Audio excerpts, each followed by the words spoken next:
স্যামজনের last tech news এই মাসের সর্বশেষ টেক নিউজ ফ্রম বাংলাদেশ।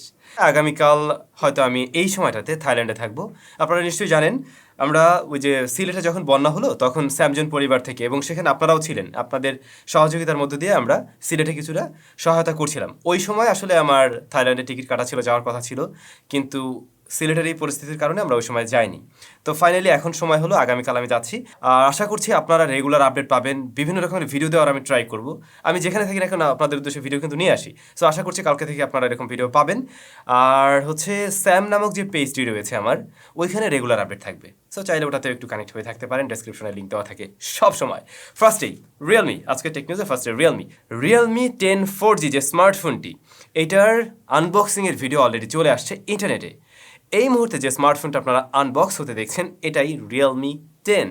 তো আমরা বিভিন্ন ছবি টবি থেকে যেমনটা ডিজাইন আশা করছিলাম, হ্যাঁ একদম সেরকম বক্সি শেপের। ইভেন আপনি কম্পেয়ার করতে পারেন রেডমি নোট 12 সিরিজের স্মার্টফোনের সাথে। আমি না গতকালকেই বললাম যে রেডমির এই নতুন ফোনগুলো totally look like Realme phone.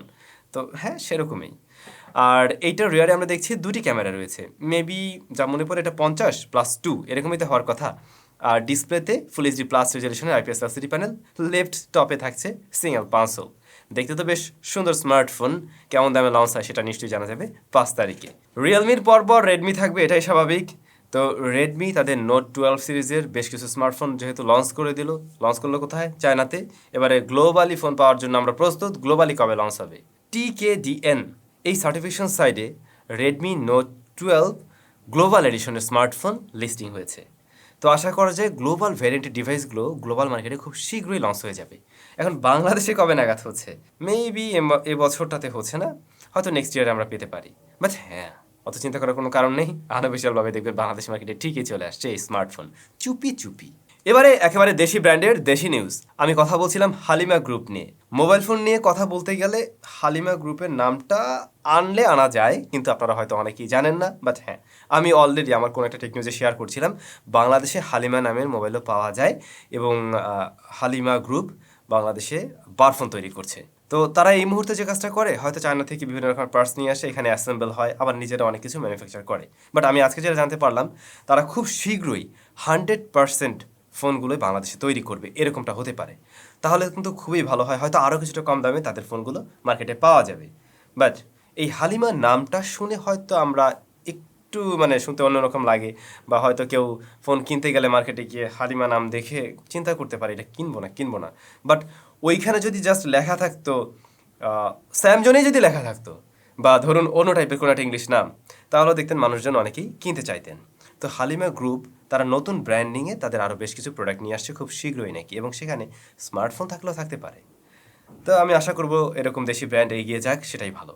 ধরুন এখন থেকে 20 বছর আগে বা গত 20 বছর যাবৎ ধরে যারা কিনা পিসি গেমিংয়ের সাথে জড়িত আছেন, কম্পিউটারে গেম টেম খেলছেন, তারা নিশ্চয়ই গ্র্যান্ড থেফট অটো এই গেমটা আপনি খেলে থাকবেন। ভাইস সিটির কথা বলছিলাম। তো এই ভাইস সিটি গত 20 বছর যাবৎ আছে, অর্থাৎ আজকে এই ভাইস সিটির 20 বছর পূর্ণ হলো। তো কে কে এই গেমটা খেলেছেন বা এখনও খেলছেন, অবশ্যই হাত তুলে জানান, কমেন্ট করে জানান। ভিভো বাংলাদেশের আপকামিং স্মার্টফোন ভিভো Y22s দেখতে বেশ সুন্দর স্মার্টফোন, যা খুব শীঘ্রই বাংলাদেশ মার্কেটে আসছে, এবং আমরা ট্রাই করবো এই ফোনের রিভিউ দেওয়ার জন্য। তো ডিজাইন দেখে আপনাদের কাছে কেমন লাগছে? স্কোয়ার বক্সি শেপের ডিজাইনের ফোন আর কি, যদিও ফ্রন্ট প্যানেলে আমরা দেখছি একটু ওয়াটার ড্রপ লস। যাই হোক, এটা নিয়ে বিশদ আলোচনা হবে, তখন ইন ডিটেলে সব কিছুই জানতে পারবেন আপনারা। কারা যেন কমেন্ট করেন না, ভাই আপনি ভিভো ফোনের রিভিউ দেন না, তাদের জন্য এবারে আমি এই ভিভোর কম দামি স্মার্টফোনের রিভিউ নিয়ে আসছি। টিকটক লাভাররা কোথায়? আপনাদের জন্য সুখবর। এবারে টিকটকে ভিডিও দেখার পাশাপাশি আপনি চাইলে গেম প্লেও করতে পারবেন। টিকটকে গেমিংয়ের সুব্যবস্থা রাখতে যাচ্ছে এই প্ল্যাটফর্মটি। তো সেখানে আপনি গেমিং করবেন এবং মাঝে মধ্যে আপনাকে অ্যাড দেখানো হবে, আবার চাইলে আপনি বিভিন্ন কয়েন টয়েন কিনে গেমিং করতে পারবেন। তো একটা টাকা পয়সার বিষয় চলে আসছে। টিকটক দেখুন, সে জাস্ট এই শর্ট ভিডিও দিয়ে এখন কিন্তু ওয়ার্ল্ড ওয়াইড খুবই জনপ্রিয়। আমরা যতই পচাই যাই করি না কেন, আসলে পচানোর বিষয়টা হয় কেন? কারণ মানুষজন এখানে এসে একটু অদ্ভুত টাইপের কার্যক্রম করছে, এই কারণেই হয়তো জিনিসটা আমরা খুব ভালোভাবে দেখছি না। বাট আমার মনে হয় এই প্ল্যাটফর্মটাকে চাইলেই আরও যদি ভালো ভালো কন্টেন্ট ক্রিয়েটররা যদি ভালো কিছু ভিডিও তৈরি করে, তাহলে বিষয়টা খারাপ হয় না, যেমনটা আমরা ইউটিউবের ক্ষেত্রে দেখতে পাই। ইলন মাস্ক ফাইনালি টুইটার কিনে নিয়েছে, নিশ্চয়ই এই খবর আপনারা জানেন। তো এখানে নতুন কিছু না, বাট নতুন কিছু হলো ইলন মাস্ক টুইটার কেনার পরেই তার বিভিন্ন কর্মীদের ছাঁটাই করা শুরু করে দিয়েছেন। আপনারা জানেন এর মধ্যে রয়েছে সিইও, সিএফ এবং লিগাল হেড। এদেরকে সে এসে জাস্ট ধাপ সার্টিং কাটিং করে দিল। মানে ও মনে হয় আগেই চিন্তা করে রাখছিল যে আমি যদি কোনো রকম এটা কিনি, কেনার পরের দিন গিয়ে এইগুলো দূর করবো। বিষয়টা সেরকমই লাগছে, কারণ একটা মানুষ একটা কোম্পানি কিনলো, আরে ভাই 2 দিন দেখা নাই সে আগেই। সো তার এটা প্রি প্ল্যান ছিল বলে আমার মনে হয়। টেক নিউজ শেষ করবো একেবারে ভিন্ন রকম একটা নিউজ দিয়ে। Redmi Note 11 Pro, এই স্মার্টফোন নিশ্চয়ই আপনারা অনেকে ব্যবহার করছেন, বলা যায় 1 বছর আগের ফোন, যেহেতু 12 সিরিজ লঞ্চ হয়ে গেল। তো এই Redmi Note 11 Pro এর 2023 এডিশন নামক আরেকটি স্মার্টফোন খুব শীঘ্রই না 2023-এর শুরুর দিকে লঞ্চ করবে নাকি এই কোম্পানি, অর্থাৎ Xiaomi লঞ্চ করবে। এতে প্রসেসর হিসেবে থাকবে Qualcomm Snapdragon 732G এবং গিগবেস সার্টিফিকেশন সাইডে নাকি এটা লিস্টিং হয়েছে। পাশাপাশি 8GB র্যাম থাকবে। আমি জানি না এর বাইরে প্রিভিয়াস জেনারেশনের সাথে কি মিল থাকবে, মানে আগের যেটা ছিল ওইটাতে হয়তো কিছুটা কাস্টমাইজেশন থাকবে, একটু নতুনত্ব থাকবে এই। সো আসলে জানা যাবে। আর আগামীকাল আপনাদের জন্য কিন্তু আস্ক স্যামের পর্ব থাকবে, যদিও আমি কমেন্টের উত্তরগুলো নিচ্ছি গত পরশু দিনের ভিডিও থেকে। যাই হোক, এবারে আজকের ভিডিওর কমেন্ট সেকশনে একটু যাওয়া যাক। মারুফ সরকার, স্যাম ভাই আপনি ফোন রিভিউ করার সময় ফ্ল্যাশ নিয়ে কিছু বলেন না কেন? আচ্ছা, এখন থেকে ট্রাই করব ফ্ল্যাশ দিয়েও বেশ কিছু ছবি তুলে সেগুলো আপনাদের সামনে শেয়ার করার জন্য, বা ফ্ল্যাশে যদি নতুন কোনো ফিচার থাকে সেগুলো অবশ্যই শেয়ার করব। মঞ্জুর ভাই লিখছেন, ভাইয়া আস্ক স্যামের ভিডিও পর্ব দিলে ভালো হতো, তাহলে আমাদের যদি কোনো গুরুত্বপূর্ণ প্রশ্নের উত্তর থাকে তাহলে সহজেই সেটা খুঁজে নিতে পারবো।